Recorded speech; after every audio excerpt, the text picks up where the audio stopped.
বন্ধুরা, আজকে রবিবার আর বাজারে কিছু পাইনি আজকে, তাই নিয়ে চলে এসেছি গাছ পাঠা। একদম কচি গাছের থেকে পেরেই আমি চলে এসেছি বিক্রি করতে। তো এটাকে আছে কাটবো, আর আমি কীভাবে গাছ পাঠা কাটি সেটা তোমাদের সঙ্গে শেয়ার করবো। চলো তোমরা পুরো ভিডিওটা দেখো। তো ওই যে প্রথমে আমি বটি নিয়েছি আর পেপারে কাগজ পাঠিয়ে নিয়েছি, তারপরে আমি নেবো সরষের তেল। তো এই কাটার জন্যে খেতে ইচ্ছা করে না, কাটতে ভীষণ ঝামেলা। তো প্রথমে বটিটাকে তেল মাখিয়ে নিলাম, আর আমার হাতটাকেও ভালো করে তেল দিয়ে একটু তেলে করে নিলাম। তেলে তো আঠা লাগলে একদম ঝেটকে পড়ে যায় নিচে।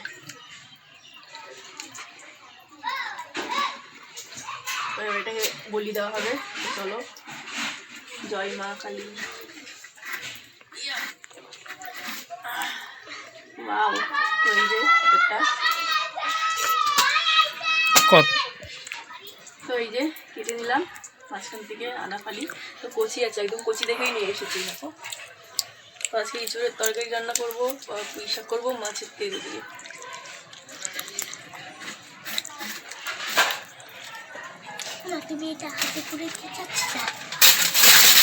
তো এই আঠাগুলো মুছে দিই। এটাকে ভালো করে পরিষ্কার করতে হচ্ছে, মাজা ঘষা করছি, মাজা ঘষা।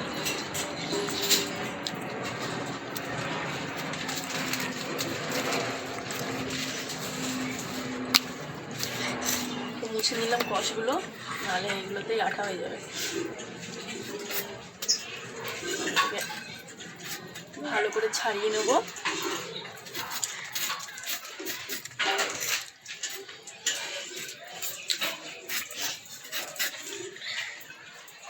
কুচি আছে একদম, খেতে সেই স্বাদ হবে।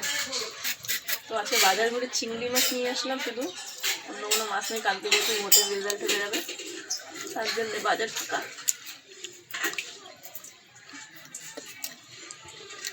কয় তারিখ? হ্যাঁ, 2 তারিখ, 3 তারিখ, 4 তারিখ। কালকে 4 তারিখ। কেন চুপ করবো?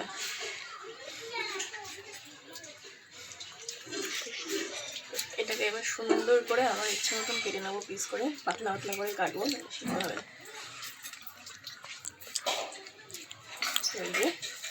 এরকমভাবে সবগুলো কেটে নেবো।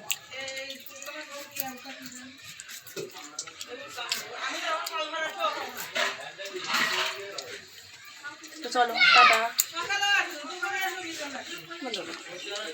এইভাবে আমি পুরোটা কেটে নেবো, তারপরে আমার কাটা কমপ্লিট হয়ে যাবে, তারপরে চলে যাবে রান্না মানে গ্যাসের পরে শিখতে পারবে। চলো আমি পুরো কেটে নিই। পুরো ভিডিওটা দিতে গেলে অনেক বড় হয়ে যাবে, তোমরা কেউ দেখবাও না, এই অবধি থাক। টাটা।